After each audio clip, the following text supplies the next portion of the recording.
And welcome back to Open Studio.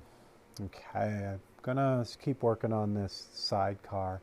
I think what I'm gonna do is kind of get that down to the final value that it's gonna be, that really dark color. So I've already got the brown all established and that kind of rough texture. So I'm gonna just go at this with a little bit of black from here. Now, one thing that's kind of cool, you notice the picture-in-picture now, so you guys now have the palette cam, which is down here, so you'll actually be able to see everything I'm doing on the palette as we go. Push that up just a hair so you can see everything on that. Oops, as I knock everything around. There we go. Get the full palette. There we go. Okay, so this is just straight black. It's reduced 1 part paint to 10 parts reducer, so it's pretty thin, but with this brush, with the Micron C, it really, sorry, I'm looking for my glove. I lost it. With the 1 to 10, it really, I have to use the clean one. It really does like kind of atomize well and spray real well and all that. So, all right. So the glove is this is the glove, not, I usually cut the fingers off them, but it just keeps my hand off the surface so I don't get any oil on it. So again, this is it's just a really thin, controllable black. So I'm just going to use this to kind of darken that up to its final value.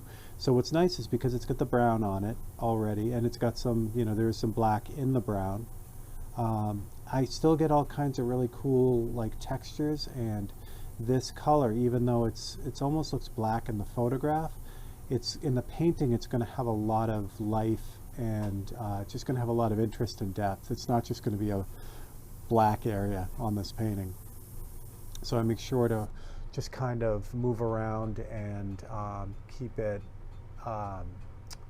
modeled, because I really want to give it that look of that worn metal, that corroded, been out in the elements for 110 years kind of look. So I've already established this edge along the bottom of the sidecar, so I don't really have to get very close to it. In fact, I don't even have to, I just have to come within, I'd say like a 64th of an inch. And when I'm done, it reads as if I went all the way to the edge. So I don't have to mask that off twice or use a stencil on that, a freehand shield. Just the fact that I've already established that hard edge is enough.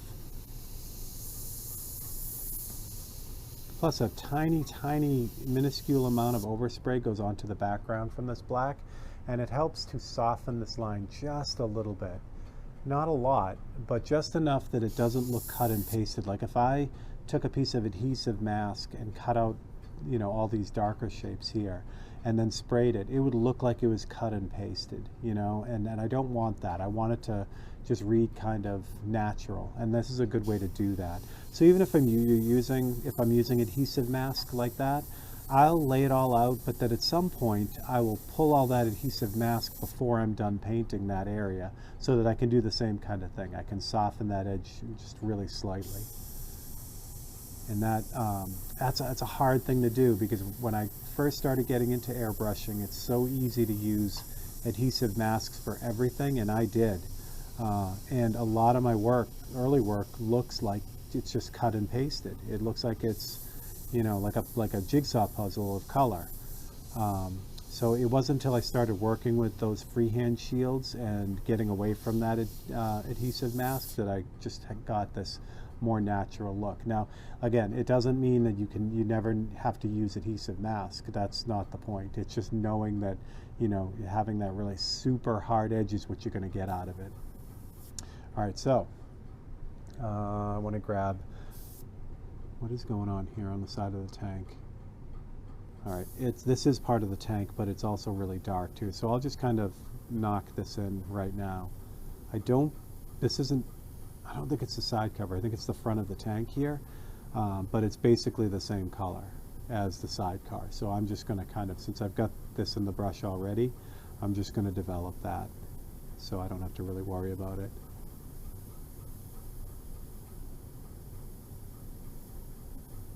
So we talked about it a lot with this super over-reduced paint.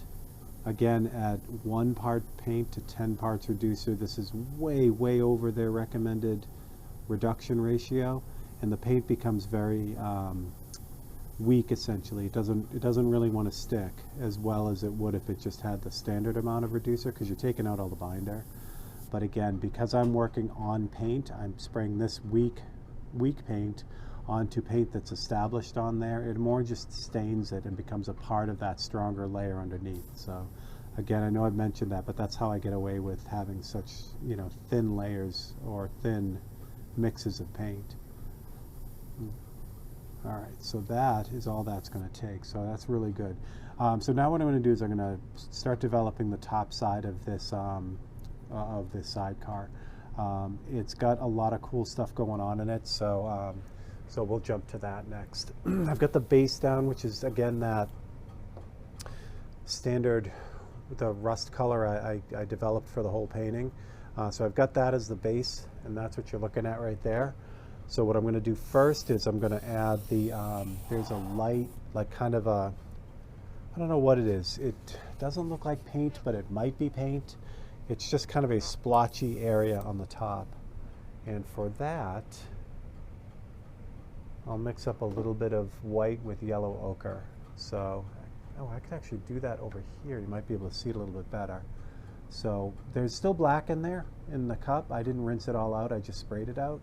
But I'm going to use that residual black too to kind of knock that down a little bit. So we got that, and just 1 drop of yellow ochre. This yellow ochre is really thick. It's super thick. So I'm going to reduce this a little bit. The same thing I'm going to use, actually I'll come over here where you can see it. This is a 1 to 10 reducer, which is 1 part 40-50 and 10 parts 40-11 reducer. I've been using this mix a lot. It's a nice overall mix. It adds a little bit of stability to that paint, but also reduces it really nicely. So what I come out with is kind of a it's like a light yellow ochre, but because of that black that's still in there, it just kind of deadens it a little bit, which is exactly what we want. All right.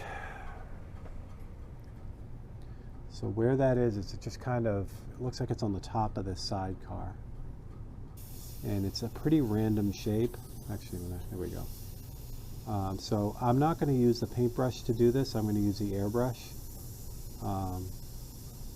Because it looks like it's, well, it's got some detail in it. It's also got a lot of soft edges to it. So there are 2 ways that I could kind of attack this. I could go and paint in this area with the paintbrush and then soften it with the airbrush, which is a very valid way to do this. For instance, if you have an airbrush that maybe can't pull like super tight detail like this one can, or maybe, you know, you're at the point where your skill set just isn't quite there yet. You have control over it, but you don't have all the control you need yet. You can easily paint this in with a paintbrush and then really lightly soften it with the airbrush.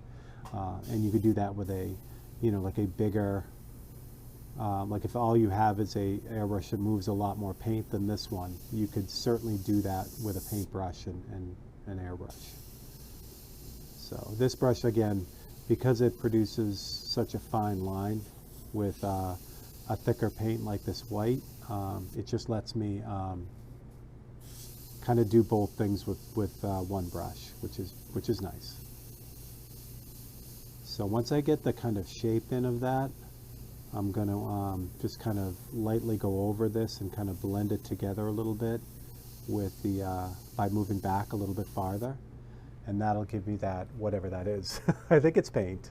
It looks like it's just the last little bits of paint that are left on the top of that sidecar. All right, so now that's a lot more. Now even though it looks yellow in here, it looks white on here, and that's the blue shift that's happening. As the paint kind of hits that surface, you're looking at the small microscopic dots of paint, and you're looking through them. They're kind of bouncing off that warm color and then producing that blue shift, which makes this look bright white, but it's not, it's yellow. So I do want it to ultimately look yellow, but I'm not going to do that, excuse me, I'm not going to do that yet. I'm going to save that because I got to put a few extra other details in this.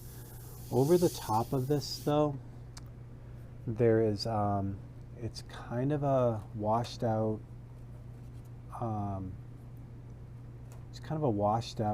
grayish look to it, and I'm going to use the yellow here that I have to kind of get that done. I don't know if this template's going to work. I don't think it has the right angle on it.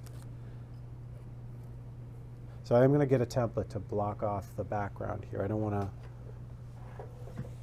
to get anything on that. So we'll grab a template with a little bit bigger curve on it.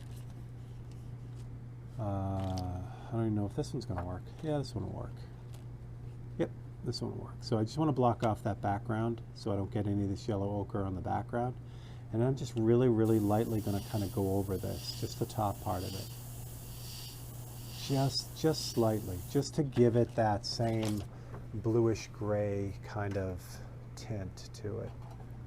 All right, that's good. Now, all right, this brush, this is my Micron B. This brush needs a little bit of TLC. I've been using it non-stop, so it needs to be broken down and cleaned out, but I'm going to give it a shot here. So what I want to do next is there's a kind of a darker, slightly darker, more orange type of coloration around the outside of whatever this is. Again, it could be paint. I think it's paint by the looks of it. But it's just so worn out, there's nothing really left of it. So what I'm going to use for that, I do have some red oxide. And this, I call this blue shifter. So this is really, really reduced red oxide. And it's going to work really well for this right here because it's so reduced. It has almost, it's just like a tint type of thing. And that's going to work really well for this. All right, so what I do want to do, just because red oxide comes out like orange, it's really strong. So what I'm going to do is I'm just going to take the brush, I'm going to dab the brush in a little bit of black, and I'm just going to kind of mix that in to kind of deaden that orange a little bit. And again, this is really a tint. So if I use a lot of black, or if I use, you know, if I put any more than just the tiniest bit of black, it would just take over because there's really not much red oxide in this. All right, good, good, good. So now what I'm going to do, see how this brush, see if this brush is going to play nice or if it's going to be cranky. This is a super high detail brush, and as a result, it needs a little bit more maintenance than the other brushes. So if it decides it's not going to want to work on a particular day, it shows it. And I demand a lot of this brush, just like they do with the other Micron, but this one especially. Its job is to do like the finest of fine work. And again, when you have something that's really specific, it tends to need to be maintained that way as well. So, but as happens with most of these Iwatas, this thing is working great, even though I have abused the crap out of it. So hopefully you can see that. It's really subtle, and that's that orangey kind of, just the orange kind of tint. And what I think it is where the lightest part here is the thickest part of the paint, the orangey part is like the paint that's almost completely worn away. There's almost nothing left. So I'm pretty sure that's what's going on there. It's fun to try to figure it out, but in the end, I really don't have to. I just have to make sure it looks like what it really looks like. And that's the rub. You know, I mean, if you're a photorealist or a hyper-realist painter, you tend to just try to look at things as what they really look like and not try to think about them too much in a way, because if you do, you end up start to inject, you know, what your brain thinks is going on there, and that can always lead to making things look a little bit unnatural. All right, so I've got all that in. What I'm going to do next, before I go and tint the whole thing to get it back down to that yellowy-ish color that it really is in the photo, is I'm going to add a little bit of texture into the top of this sidecar, and I'm going to use black to do that. But I'm going to use 1:20 mix. I just reversed this. I'm going to change this label. It's usually paint first and then reducer on the numbers. I just reversed it. So it's a 1 part paint to 20 parts reducer, and this is really, really thin. It's almost like a tinting black sort of thing. This will work out really well here because it'll just give me like a hint of, I have a ton of control over this. I can just breathe this paint in. If I used anything stronger, even like the 10:1 or 1:10 mix, the ones I just used, that goes on pretty strong. But this goes on like, again, like you think paint, and it's there. It's really, really thin and controllable. In fact, I may even add a little bit more reducer to this and a little bit of 40/50 because I feel like I'm getting, a pretty strong black there. So I'm going to add the 1:5, which is 1 part 40/50 to only 5 parts reducer. So this has more 40/50 in it, and this will smooth that out even more. So I'm going to add about 10 drops to that. Mix that up real well. Now what I'll get is just a really smooth spraying but nearly invisible black. And that's really what I want for this, because I want to just be able to very lightly put a little bit of texture on this and get closer to that. It seems like there's some, not dimension to that paint, but it seems like there's some darker details as that paint is wearing away in there. So I can also add it with this without getting into too much trouble. If this is a real strong black, even with this brush, what I'd be doing here is just spraying black. You'd see it. So I don't want that, so I just want to kind of use this, like I said, it's more like just a black tint. And again, I can't get away with doing this unless I'm painting on paint. If I sprayed this mix right here on a piece of plastic, for instance, or a bare piece of metal, I could literally take my finger and just wipe it off. It wouldn't have any adhering properties at all. But again, because I'm painting, essentially painting open, like an absorbent layer of paint is what I'm working on, that sticks really well. It actually just tints it. It stains, it essentially just stains it. So it works for that. Now I wouldn't want to use a bunch of adhesive mask on this because this is pretty fragile still.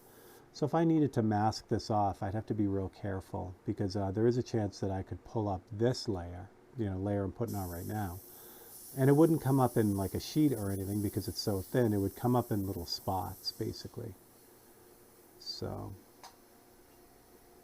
what I can do with this color too, or this mix of black, this edge right here, I can sharpen this up quite a bit with this color too. Because again, because it sprays with so much control, because it's so thin, I can really get right up on that edge and just kind of sharpen up that edge. To kind of get that to work. It's going together well. And this is a patience thing. It's going on so lightly. I got to really resist the urge to try to hit this hard and get this done fast. This color will actually, I'll do it right here. This color, if I pull that out even a little bit, see how it spiderwebs right away.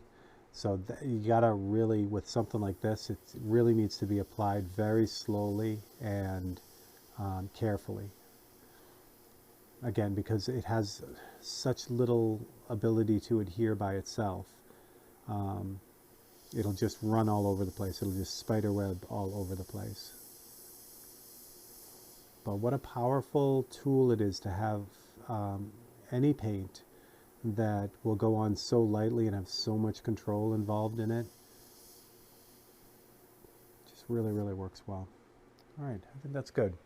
All right, so the last step for this is to kind of go over the painty area and push it back down into that more yellow ochre. So I don't have that in here, so I'm going to swap out the bright yellow ochre and the white. And I'll just mix up that same thin yellow ochre that I just had. But I think I'll dirty it up a little bit. Where I added a touch of black to that before, I think I'm going to add a little bit more black to that, because the thing that I just put in, that little, the paint splotch there, is very bright. It's not that bright at all in the photo. So I think if I use just straight up yellow ochre mix, it's just going to make that look bright yellow. So what I'm going to do is this is going to be a waste of paint because I only need a touch of it, but I'm going to put a drop of yellow ochre in there. There we go. Let's use 1 to 5.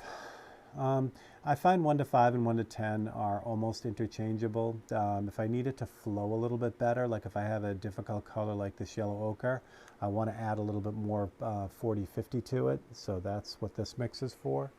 But it'll work similar with the 1 to 10 mix, even though the reducer is doubled in that mix. Okay, so for the black, so I'll grab some off the palette down here, just off the bottom, so I have a good amount of it on there. Not a good amount, but that's probably too much. Well, maybe not. We're about to find out, kids. Nope, that's good. So what I did was I kind of dipped it in there to mix it up, and I realized I had too much on there, so I immediately took the brush out and wiped the brush off to get the rest of the black off. And I think I have it just right now. It looks like, in the cup, it looks like an olive color, but it's really not. That's all the brown in this in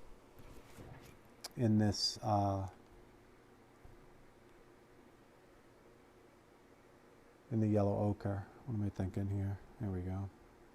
Okay. All right.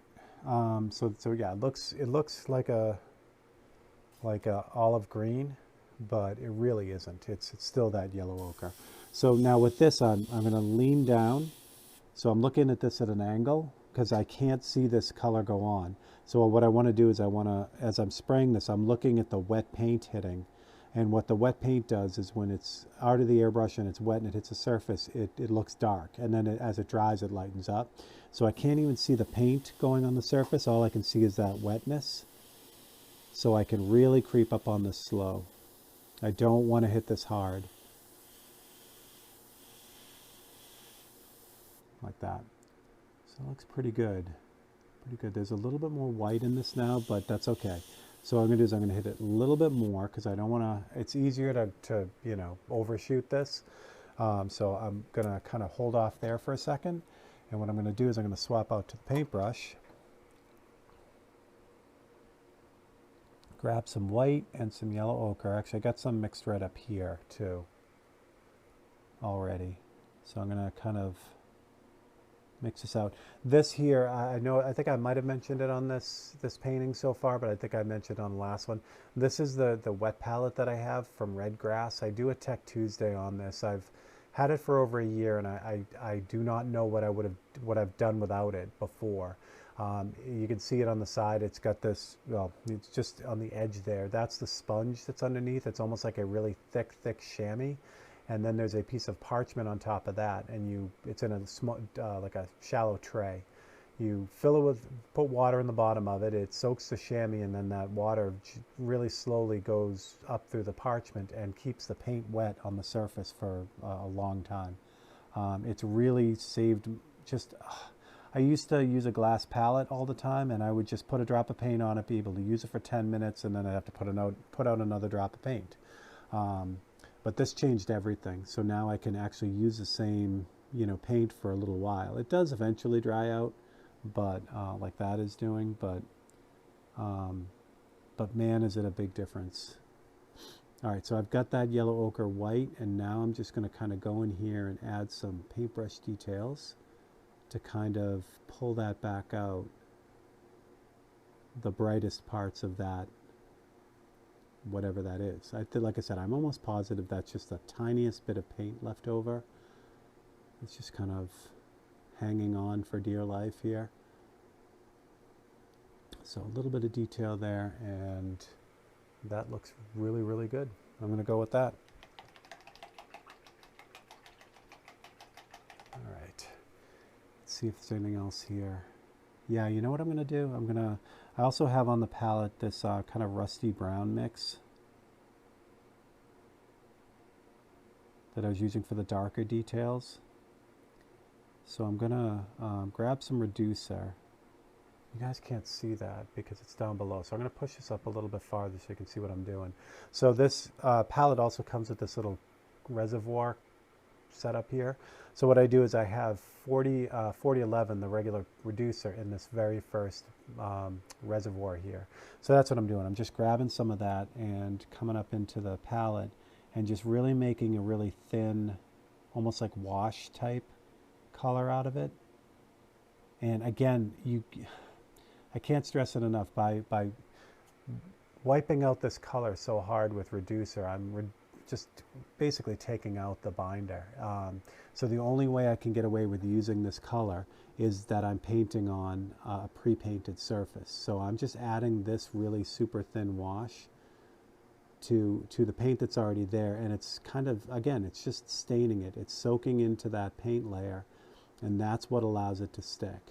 So again, I talk about it before, and it's all about, you know, breaking the rules once you know the rules. So that's a classic example of what this is. If you ask Createx if you should reduce their paint 200 to 1, you know, 200 parts reducer to 1 part paint, they will say absolutely not. It's not going to stick, and they're right. But if you end up kind of using this as a tint on existing paint, all of a sudden now you're relying on the layer below to do all the sticking, and you're just kind of tinting it. So I'm doing the same thing with this rusty color. I'm just kind of adding little tiny details. I can also use this if there's a spot like here where I need to like really sharpen something up.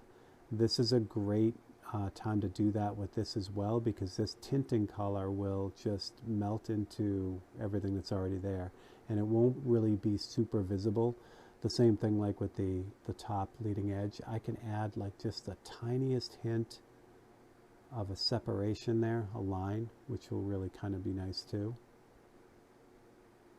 So it works really well, but again, I can't stress it enough. You can't do this on, I mean, you could put this reduction of paint directly onto the clayboard, but even the clayboard is going to not really hold it as well as the paint will. So it's just super weak. So, and I'm just going to kind of go around this, the top of this, and maybe put a few little divots in it with this color as well. I don't want to go nuts with this. I just want to kind of break up the airbrush pattern that I have on the top of this. And by using this really light, super thin tint with a paintbrush, it melts in really quickly, and then it becomes difficult again to see how the texture was done, which again, that's what I want. I want people to look at the painting, not, I mean, I would love it if it's analyzed in a technical way. You know, if someone gets it and is excited about how I did it. But my number one goal is just make a good painting. You know, just make a painting that people will understand and really like, and they, you know, not necessarily have to sit there and figure it out. You know. So there you go. I am happy with that. So as with most of this painting, there's a little bit more that needs to be done to this. This needs a really light wash of like that same yellow ochre, the really white yellow ochre, to kind of blue tint the whole thing.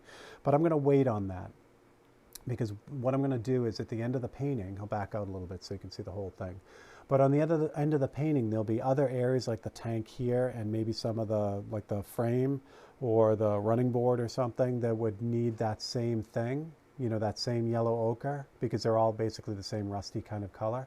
So at the end, if I do all of those pieces together, that will tie them all together. So I usually leave it just before it's completely complete, and that way it allows me to tie it all together. So there you go. So there is your episode of Open Studio. So it's coming along.